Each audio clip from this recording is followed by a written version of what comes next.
Hello friends, Java programming lecture number 25 में आपका स्वागत है। इस वीडियो में हम लोग देखेंगे principle of functionality of class loader.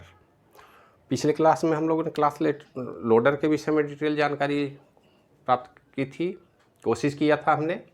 अब हम जरा सा देखें कि वो किस प्रिंसिपल पर काम करता है। जब क्लास लोडर के वर्किंग प्रिंसिपल पर ध्यान देंगे तो हमको 3 प्रिंसिपल मोस्टली ध्यान में रखने होंगे, क्योंकि इन्हीं 3 प्रिंसिपल के लिए एक फिक्स्ड एल्गोरिदम है जिस पर ये क्लास लोडर काम करते हैं। तो सबसे पहला देखिए, इसका प्रिंसिपल है डेलीगेशन मॉडल। डेलीगेशन मॉडल क्या कहता है कि JVM and Java class loader uses delegation hierarchy algorithm.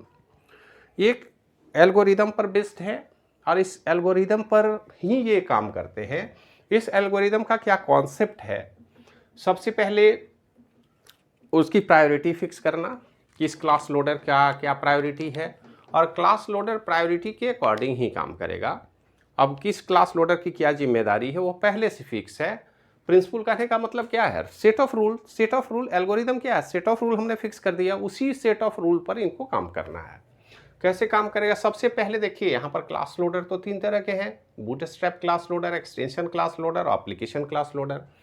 अब बूटस्ट्रैप क्लास लोडर ये मेन क्लास लोडर है जो जावा के प्रोग्राम को इनिशिएट करता है, स्टार्ट करता है। किक स्टार्ट आप कह सकते हैं, जैसे गाड़ी को आपकी स्टार्ट करते हैं तो स्टार्टिंग के समय कुछ सारे फंक्शन जो हैं वो स्टार्ट हो जाने चाहिए।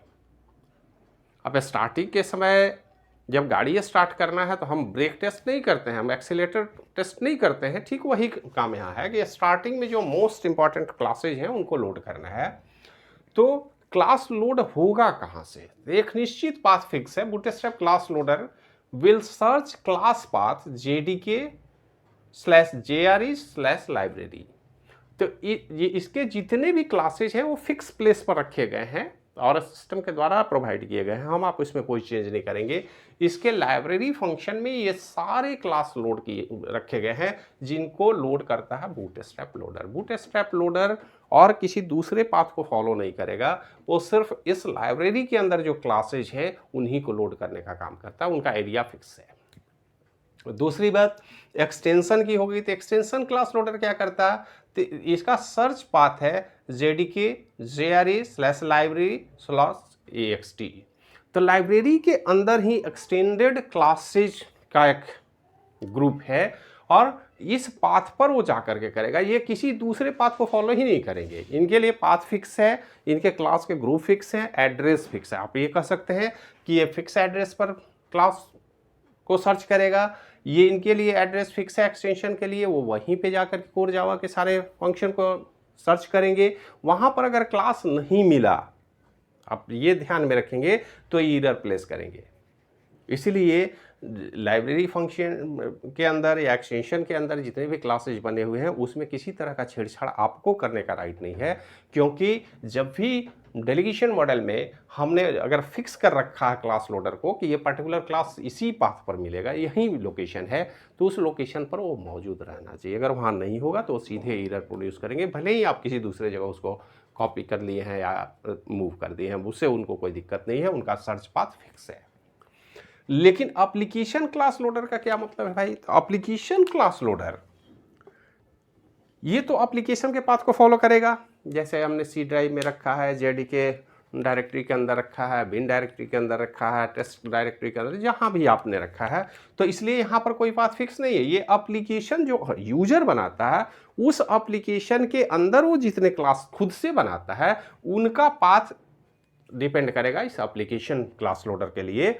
एप्लीकेशन क्लास लोडर उसी पाथ को फॉलो करेगा जिस पाथ को यूजर असाइन करता है पाथ के लिए। मतलब यूजर ऑपरेटिंग सिस्टम के किस लोकेशन पर अपने प्रोग्राम को डिज़ाइन करता है, क्योंकि अब यूजर का जो क्लास है वो तो उसके एप्लीकेशन में है और उस एप्लीकेशन के पाथ को एप्लीकेशन क्लास लोडर फाइंड करता है।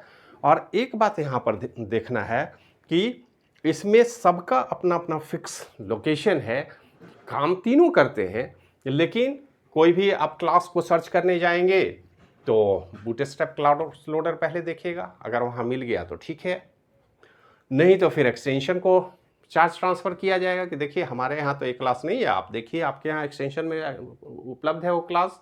अगर उपलब्ध है तो वहाँ से सर्च करेंगे, अगर वहाँ भी उपलब्ध नहीं है तो फिर एप्लीकेशन को चार्ज दिया जाएगा कि ये क्लास कहीं यूजर ने अपने एप्लीकेशन में तो डिजाइन नहीं किया है, तब तीसरे कंडीशन में एप्लीकेशन क्लास लोडर के पास आएगा। तो इस बात को ध्यान में रखेंगे। अब विजिबिलिटी प्रिंसिपल क्या कहता है? विजिबिलिटी प्रिंसिपल पहला डेलीगेशन मॉडल का प्रिंसिपल है, दूसरा विजिबिलिटी प्रिंसिपल। विजिबिलिटी प्रिंसिपल कहता है कि class loaded by the parent class loader is visible to the child class loader.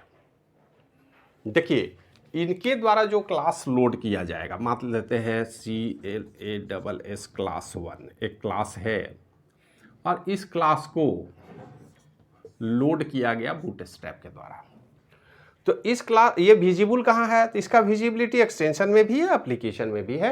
Application को भी पता चल जाएगा कि ये क्लास लोड है। तो कोई भी क्लास लोड अगर किया जाता है प्रोग्राम में तो वो लोअर लेवल पर सबके लिए विजिबल है।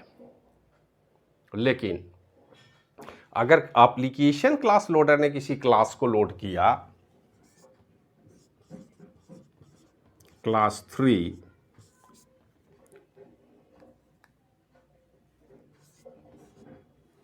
और क्लास 2, अब देखिए आप यहां पर खड़ा होकर के सबको देख सकते हैं, लेकिन अगर यहां पर कोई क्लास लोड हुआ है तो इसकी विजिबिलिटी ऊपर वाले एक्सटेंशन को या बूटस्ट्रैप क्लास लोडर को नहीं होगी। मतलब class loaded by the parent class loader is visible to the child class loader.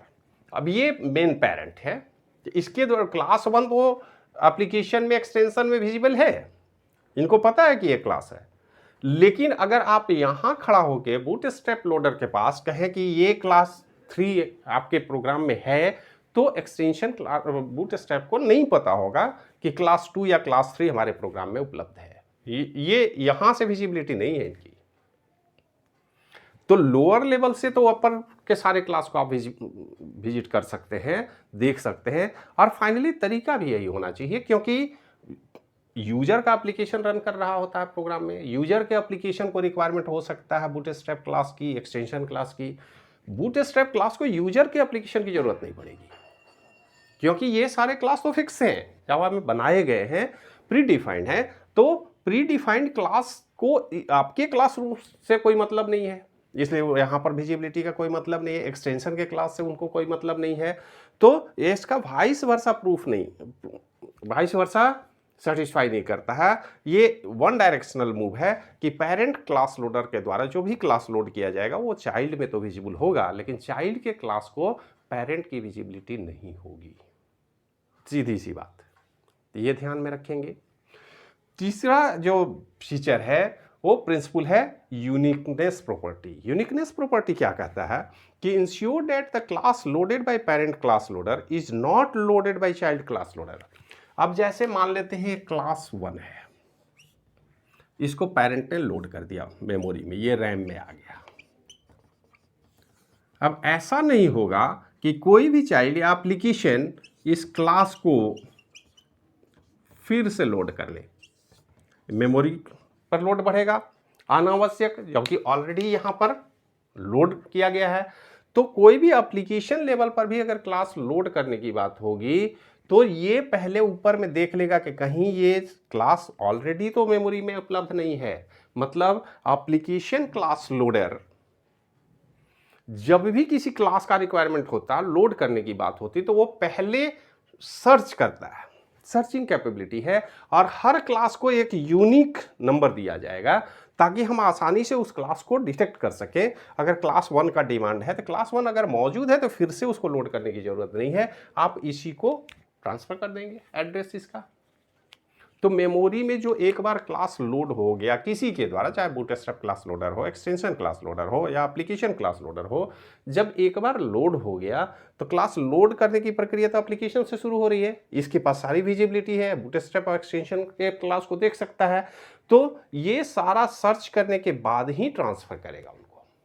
अगर वहाँ पे नहीं है, एप्लीकेशन के लेवल पर भी क्लास नहीं है, क्लास एक्सटेंशन ग्रुप का है। और ये पहले सर्च करेगा कि मेमोरी में क्लास लोड है कि नहीं। रिक्वायर्ड क्लास अगर मेमोरी में रैम में अवेलेबल है तो उसका रिक्वेस्ट भेजने की ज़रूरत नहीं है, उसी को आप ट्रांसफ़र कर दीजिए ऑपरेटिंग सिस्टम को या JVM को।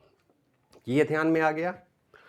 तो यूनिकनेस प्रॉपर्टी कहता है कि हर क्लास का एक यूनिक नंबर होगा और किसी भी परिस्थिति में क्लास की डुप्लीकेट कॉपी रैम में लोड नहीं होगी। एक बार अगर क्लास उपलब्ध है उसको सर्च करने के बाद ही क्लास लोड करने की प्रक्रिया होगी। अदरवाइज क्लास की डुप्लीकेट अगर आप कर रहे हैं तो मेमोरी लॉस कर रहे हैं। तो मेमोरी मैनेजमेंट का बहुत अच्छा एल्गोरिदम प्रोवाइड करता है यूनिकनेस प्रॉपर्टी। विजिबिलिटी की प्रॉपर्टी है, यूनिकनेस प्रॉपर्टी है और डेलीगेशन मॉडल है। तो इस बात को क्लास लोडर के साथ आप ध्यान में रखेंगे, इसको याद रखेंगे ताकि प्रोग्रामिंग के टाइम में ये आपका लॉजिक और कॉन्सेप्ट बिल्कुल क्लियर हो। कोई क्लास लोडर के से रिलेटेड किसी भी तरह के प्रॉब्लम को आप आसानी से समझ सकते हैं। तो इस वीडियो को यहीं समाप्त करते हैं। मिलते हैं नेक्स्ट वीडियो में जहां पर हम क्लास लोडर मेथड की बात करेंगे कि इसमें कौन कौन से मेथड है जिनका इस्तेमाल अपने प्रोग्राम में हम करते हैं, क्लास लोडर मेथड। तो उसके लिए मिलते हैं नेक्स्ट वीडियो में। तब तक के लिए धन्यवाद।